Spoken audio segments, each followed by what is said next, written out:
he lived in Beacon, where you're living now, right?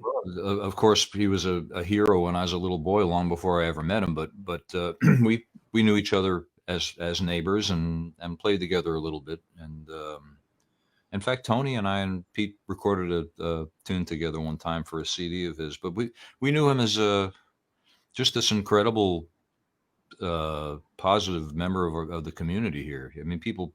He's been gone a while, but he left a very, very strong imprint around here, Yeah. and deservedly so. I mean, he did some.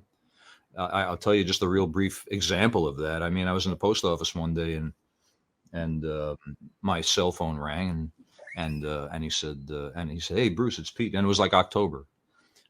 He says, "I want to have a gathering for some of the parents that have really young children right around Christmas time." And I've talked to the chief of police, and he's given us a parking spot at the end of Main Street. And would you come on such and such a date at such and such a time at 6 o'clock, where it's not going to be more than an hour because that's the attention span the kids will have, and will you play a couple of tunes? And well, of course, sure, Pete. And then I heard nothing for 2 months, and I thought, well, okay.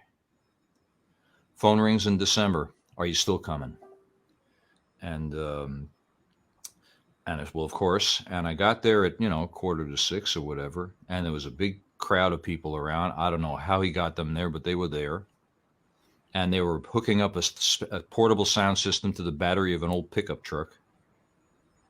And Pete gathered everybody together. He sang a couple of songs, and then he turned it over to me and some other local musicians to play. But the thing that was amazing about it, and the thing that made me realize why I love what he was about so much, was that when the thing really got rolling and all the energy was there, he literally was dancing around the circle of people in such joy. I thought, man, if you could feel like that 10% of the time, you'd